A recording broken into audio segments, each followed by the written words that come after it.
ในวันที่ 19 เมษายน 2025 ที่ผ่านมาแผนกตำรวจสกัดกั้นและต้านอัคคีภัยกองบัญชาการปกส.นครหลวงเวียงจันทน์ได้มอบรถมอดไฟ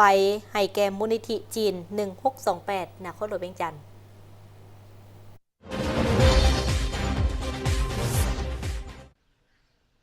ในพิธีพันโทคำเพชรดารวงศ์หัวหน้าแผนกตำรวจสกัดกั้นและต้านอัคคีภัยได้ผ่านข้อตกลงว่าด้วยการมอบรถมอดไฟให้หน่วยงานมูลนิธิจีน 1628 นครหลวงเวียงจันทน์อิงตามข้อตกลงของรัฐมนตรีกระทรวงป้องกันความสงบอิงตามบทรายงานของคณะประมูลจัดซื้อจัดจ้างปกส.นครหลวงเวียงจันทน์หัวหน้ากองบัญชาการปกส.นครหลวงเวียงจันทน์ตกลงมอบรถประเภทรถมอดไฟเคมีหมายเลขทะเบียนปกส. 0081ยี่ห้อโฮโว10 ต้นสีแดงพวงมาลัยไส้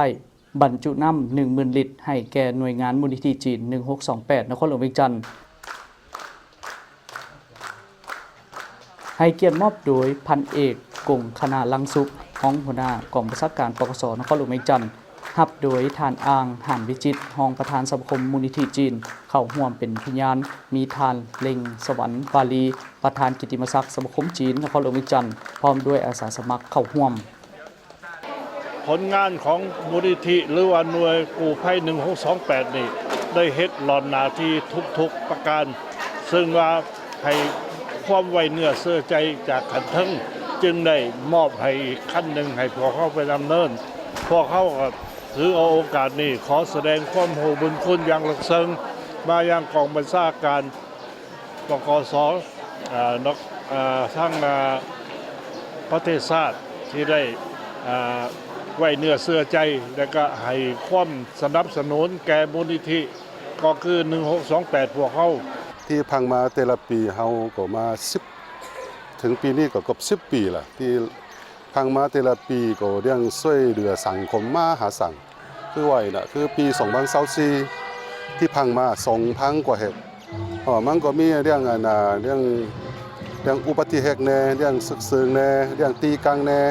เรื่องเกี่ยวกับเรื่องไฟไหม้แน่หลายอย่างต่างๆเนาะเสียชีวิตก็หลายเจ้าแล้วก็สังคมก็ก็ว่าเรื่องเงินที่มาจากสายแน่จังซี่น่ะหลักๆก็เฮาอาศัยมูลนิธิจริงสมาคมจริงแล้วก็พวกนักธุรกิจอยู่นักธุรกิจจริงอยู่ลาวนี่แหละเขาเจ้าก็ซอยนี่แหละพิธีมอบหับรถมอดไฟครั้งนี้แม่นมีประโยชน์สูงสุดในการประกอบส่วนช่วยเหลือสังคมก็คือสกัดกั้นและต้านอัคคีภัยเพราะว่านครหลวงเวียงจันทน์แม่นศูนย์กลางทางด้านเศรษฐกิจวัฒนธรรมสังคมมีพลเมืองอาศัยอยู่หลายการปลูกสร้างอาคารที่อยู่อาศัยหลายและมีความแออัดย้อนแนวนั้นจึงปราศจากบ่ได้เรื่องอัคคีภัยที่อาจจะเกิดขึ้นเมื่อเกิดขึ้นแล้วมันได้สร้างความเสียหายต่อสังคมครอบครัวชุมชนอย่างหลวงหลาย